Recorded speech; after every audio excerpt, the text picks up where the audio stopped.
Since she got it in the year she married you and she didn't enjoy meat. In fact, she couldn't afford to. But cancer cells were growing in your wife's left breast.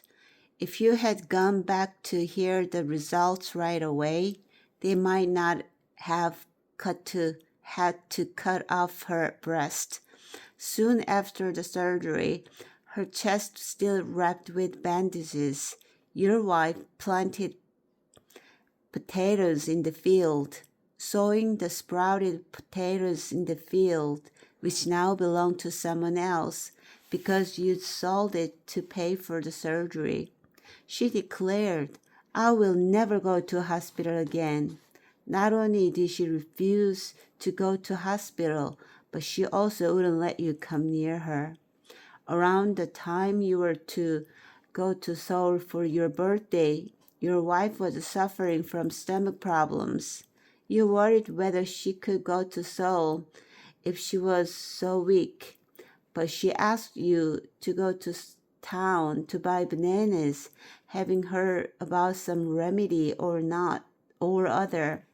Before you went to Seoul, she ate a mixture of 2 dried persimmons and half banana for 3 meals straight. Even though she'd never stayed in bed for more than a week after giving birth, she was laid up in bed for 10 days with intermittent stomach problems. And your wife started to forget the dates of ancestral rites. When she made kimchi, she would stop and sit staring into space. If you asked her what was wrong, she would say, I don't know if I added garlic or not. She would pick up a boiling pot of fermented bean paste stew with her bare hands and burn them. You just thought she's no longer young. You just thought if even I spend my days without giving a thought to traditional drums, which I used to love so much. At this age, our bodies can't be the same. You just thought it's time for things to break. You assumed that ailments would be a constant companion at this age, and you thought that your wife was at that stage too. Anyone home? Your eyes fly open at your sister's voice. For a second, you think you hear your wife's voice, even though you know full well that only your sister would come to your house this early in the morning. I'm coming in, she says, and opens your bedroom door. Your sister is holding a tray laden with a bowl of rice and side dishes, covered in a white cloth. She places the tray on the floor at one end of the room and looks at you. She lived here with you until 40 years ago when she built a house by the new road, and ever since she would get up at dawn, smoke a cigarette, smooth her hair, and secure it with a hairpin and come to your house. Your sister would walk around your house in the dawn light and then go home. Your wife always heard your sister's footsteps quietly circling the house from the front yard to the side yard to the backyard. Your sister's footsteps were the sound that woke your wife. Your wife would grunt and turn over and mutter, She's back, and get up. Your sister just circled your house and went home. Perhaps she was checking to make sure that your house had remained intact overnight. When she was young, she lost 2 older brothers at the same time, and parents within 2 days of each other. During the war, she almost lost you. After she married, her husband came to live in your village instead of your sister going to live in her in-laws' village. The wound of losing her young husband in a house fire soon after was deep in your sister and had grown into a large tree, one that couldn't be chopped down. Didn't you even bother to sleep on your mat? Your sister's eyes, which used to be unfaltering and fierce when she was a young childless widow, now looked tired. Her hair, brushed neatly and secured with a hairpin, is completely white. She's 8 years older than you, but her posture is straighter. She sits next to you, pulls out a cigarette, and puts it between her lips. Didn't you stop smoking? You ask. Without answering, your sister uses a lighter printed with the name of a bar in town and puffs on her cigarette. The dog is at my house. You can bring it back if you want. Leave it there for now. I think I need to go back to Seoul. What are you going to do there? You don't reply. Why did you come back by yourself? You should have found her and brought her back. I thought she might be waiting here. If she was, I would call you right away, wouldn't I? You're silent. How can you be like this, you useless human being? How can a husband lose his wife? How could you come back here like this, when that poor woman is out there somewhere? You gaze at your white-haired sister. You've never heard her talk about your wife in this way. Your sister always clucked her tongue disapprovingly at your wife. She nagged your wife for not getting pregnant till 2 years after your wedding. But when your wife had Hyung-chul, your sister was dismissive, saying, "It's not like she's done something nobody's ever done before." She lived with your family during the years when your wife had to pound grain in the wooden mortar for every meal, and she never once took over the mortar. But then again, she helped take care of your wife after she gave birth. I wanted to tell her some things before I died, but who am I going to tell since she's not here? Your sister says. What were you going to say? It's not just one or two things. Are you talking about how nasty you were to her? Did I tell you I was nasty to her? Did she tell you I was nasty to her? You just look at your sister, not even laughing. Are you saying you weren't? Everyone knew that your sister acted more like your wife's mother-in-law than her sister-in-law. Everyone thought so. Your sister hated hearing that. She would say that was how it had to be, since there was no elder in the family, and that might have been the case. Your sister slips out another cigarette from her case and slides it into her mouth. You light it for her. Your wife's disappearance must have pushed your sister to take up smoking again. It was hard for you to think of your sister without a cigarette in her mouth. The first thing she did when she woke up every morning was to feel around for a cigarette.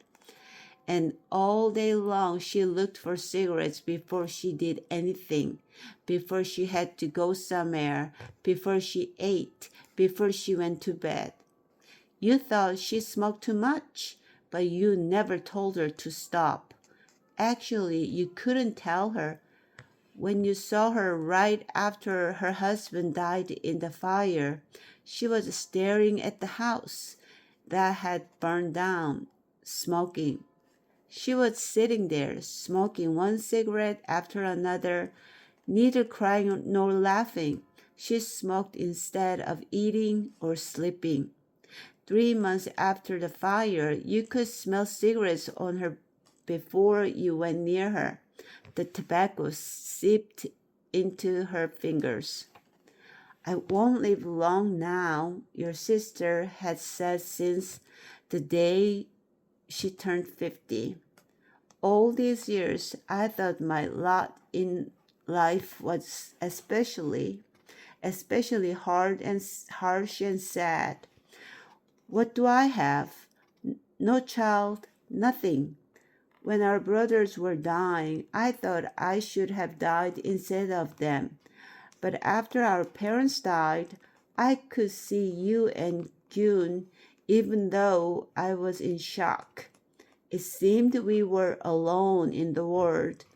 And then, since my husband died in the fire before I had a chance to grow fond of him, you are not only my brother, you are also my child. My child and my love. That would have been true. Otherwise, when you were bedridden, half paralyzed from a stroke in your middle age, she couldn't have wandered the fields to harvest dew for a year, through spring, summer, autumn, having heard that you would be cured if you drank a bowlful bowlful of dawn dew every day. To get a bowl of dew before sun rose, your sister woke up in the middle of night and waited for the day to break. Around that time, your wife stopped complaining about your sister and started treating her with respect, as if she were indeed her mother-in-law. Your wife, with an odd look on her face, would say, I don't think I could do that much for you. I wanted to say to her that I was sorry about 3 things before I died. Your sister continues. What did you want to say? That I was sorry about June, and about the time I screamed at her for chopping down the apricot tree, and about not getting her medicine when she had stomach problems. June, you don't apply. Your sister gets up and points at the tray covered with the white cloth. There's some food for you. Eat it when you're hungry. Don't you want it now? No, I'm not hungry yet. I've just woken up. You stand too. You follow your sister as she walks around your house. Without your wife's caring hands, the place is covered in dust. Your sister wipes the dust off the jar lids as she walks past the backyard. Do you think Kyun went to heaven? She asks suddenly. Why are you talking about him? Kyun must be looking for her too. I see him in my dreams all of a sudden. I wonder how she would have turned out if he'd lived. What do you mean? How he would have turned out? He'd be old, like you and me. When your 17-year-old wife married 20-year-old you, your little brother Hyun was in the 6th grade, a smart child. He stood out among his peers. He was sharp and outgoing and handsome and got good grades. When people asked Gyun, they turned around to take another look. When people passed Gyun, they turned around to take another look, wondering which lucky family had him as a son. But he couldn't go to middle school because of your financial straits, although he begged you and your sister to let him go. You can almost hear it now. Please send me to school, brother. Please send me to school, sister. He cried a storm every day asking you two to send him to school. Even though a few years had passed since the war, it was pitiable. You were unbelievably poor. Sometimes you think of those days as if they were a dream. You survived miraculously after being stabbed in the neck with a bamboo spear, but you were mired in a desperate situation as the eldest son of the extended family, responsible for feeding everyone. That might have been why you wanted to leave this house, but because it was so difficult. It was difficult to find food, let alone send your brother to school. When you and your sister didn't listen to him, Gyun begged your wife, "Sister-in-law, please send me to a school. Please let me go to middle school. I'll spend my whole life making it up to you." Your wife said to you, "Since he wants it so badly, should we send him to school somehow?" "I couldn't go to school either. At least he was able to go to elementary school," you retorted. You couldn't go to school because of your father. As a doctor of Chinese medicine, he wouldn't let you go anywhere with a lot of people, whether school or anywhere else.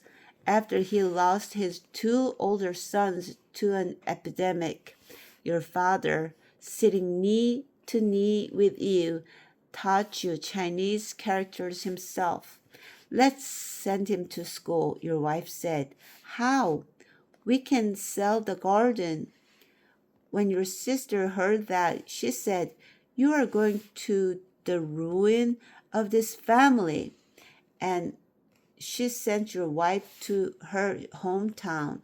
10 days later, drunk, your feet headed towards your in-laws at night, you stumbled along the mountain path, and when you got to your in-laws' cottage, you stopped near the glowing window of the back room, the one closest to the bamboos. You didn't go there thinking you would bring your wife back. It was the rice wine that had brought you there, that makgeolli you had been given after you helped a neighbor plow his fields. Even though you weren't the one who had sent your wife back to her childhood home, you couldn't step into your in-laws' house as if nothing had happened. So you just stood there, leaning against the dirt wall. You could hear your mother-in-law and your wife talking, just as you had in the cotton fields a short time ago. Your mother-in-law raised her voice and said, "Don't go back to that damn house. Just pack up your things and leave that family." Your wife, sniffling, insisted, "Even if I die, I'm going to go back to that house. Why should I leave that house when it's my house too?" You stood against the wall until dawnlight rippled into the bamboo forest. You grabbed your wife as she came out to make breakfast. She had cried all night, and her large, dark, luminous eyes were now so swollen they had become slits. You took your wife's hand and pushed through the bamboo woods back to your house. When you got past the bamboo forest, you let go of your wife's hand and walked ahead of her. Dew dropped onto your trousers. Your wife, falling back, followed you, breathing hard, saying, "Just go a little slower." When you got home, Kyun ran over to your wife, calling, "Sister-in-law." "Sister-in-law," he said, "I promise I won't go to school, so don't live like that again." Kyun's eyes welled up. He had abandoned his dream. From that point, Kyun, unable to go to middle school, threw himself into helping your wife and doing housework. When they worked in the hillside fields and Kyun couldn't see your wife behind the tall maize stalks, he would call out, "Sister-in-law." When your wife said yes, Kyun would smile and call out again, "Sister-in-law." Kyun would call and your wife would answer, and Kyun would call her again and she would answer him again. The two would finish the work in the hills like that, calling and answering. Kyun was a faithful companion for your wife whenever you wandered from home. When Kyun got stronger, he plowed the fields with the cow in the spring and harvested rice in the paddies in the autumn before anyone else. In the late autumn, he went to see the cabbage garden in the early morning and harvested all the cabbage. Back in those days, people hurled rice over straw mats on the paddies. Each woman would set up a brusher, a contraption of metal teeth in a four-legged wooden frame, and pulled that stalks through, forcing the rice kernels off. All the village women owned such brushers, and they would go to fields of the family who was harvesting that day and set these up. And they would thresh the grain until sunset. One year, Kyun, who had grown almost 10 centimeters over the previous year, went to work at the brewery in town. With his first paycheck, he bought a brusher and brought it home to give to your wife. "What's this brusher for?" your wife asked. Kyun smiled. "Your brusher is the oldest in the village. It doesn't look like it can even stand on its own. Your wife had told you that her brusher was so old that it took more effort for her than the other women to skim the grains, and had said she wanted a new one. Her words had gone in one ear and out the other. You thought her brusher is fine. What's the point of buying a new one?" Holding the new brusher that Kyun had bought, your wife grew angry at Kyun, or maybe it was at you. "Why did you buy something like this when we couldn't even send you to school?" Kyun said, "It's nothing," and his face turned red. Kyun got along well with your wife, perhaps thinking of her as his mother. After he bought the brusher, he brought home various things for the house whenever he had money. They were all things that your wife needed. Kyun was the one who bought her a nickel basin. He explained, a bit embarrassed.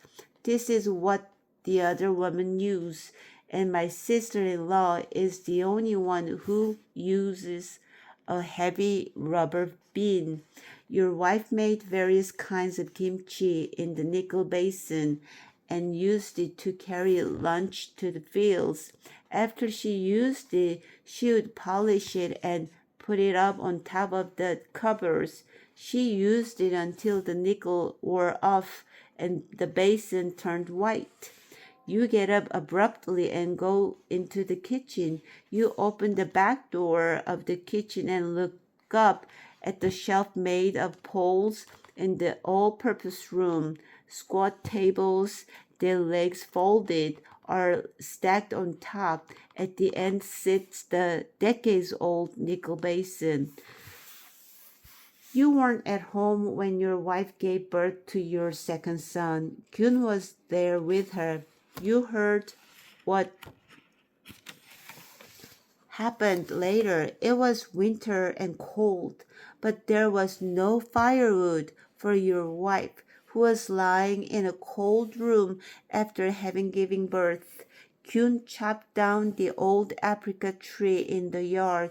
He pushed the logs into the furnace under your wife's room and lit them. Your sister burst into your wife's room and scolded her, asking how she could do such a thing, since people say that family members will start dropping dead if you chop down a family tree.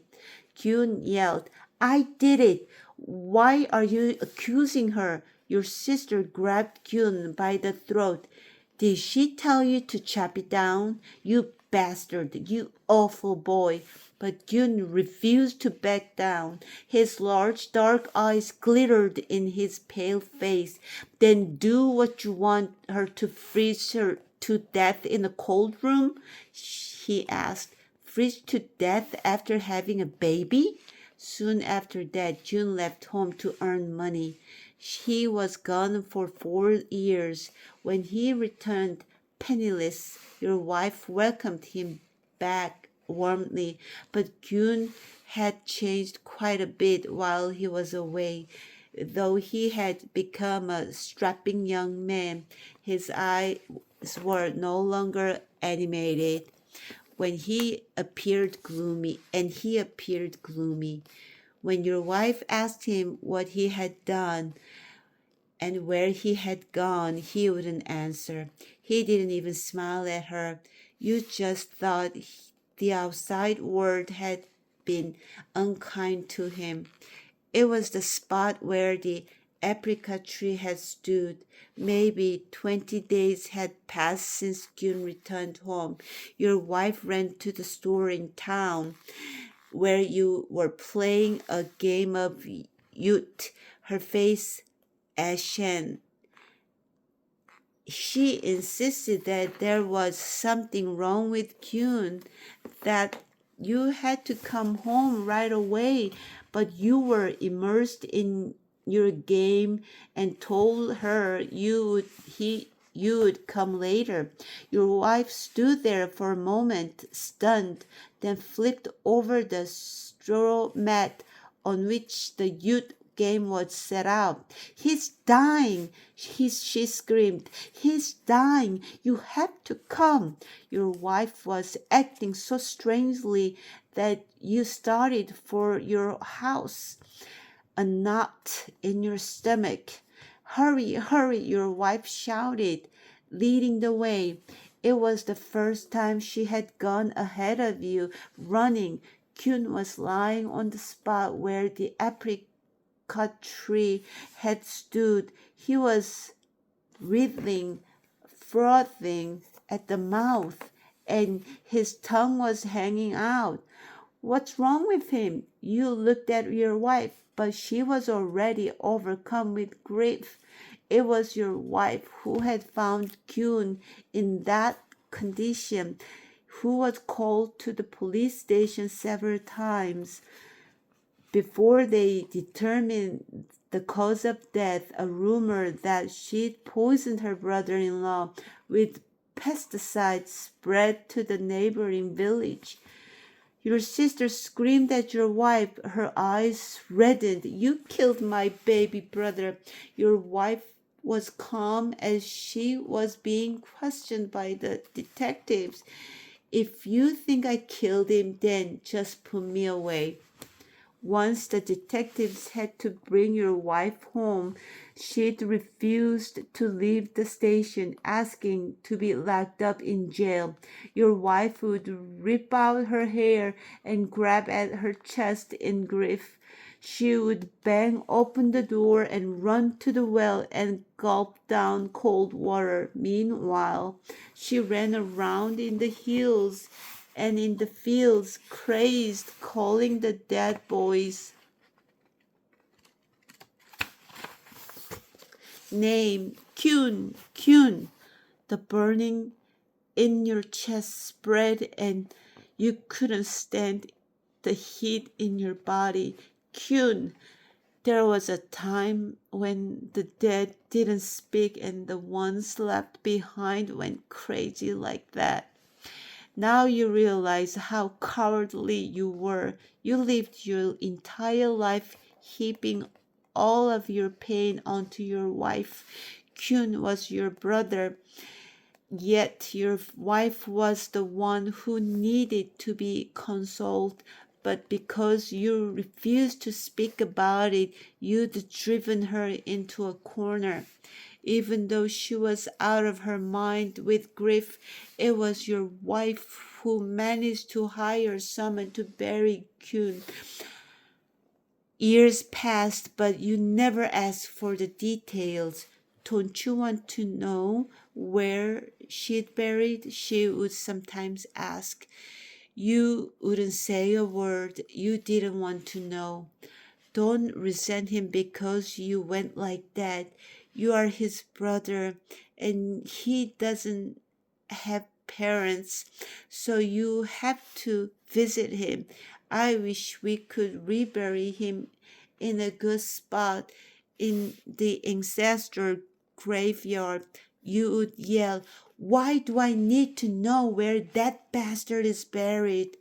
Once, when the two of you were walking along some road, your wife stopped. She asked, "Kyun's burial spot is nearby.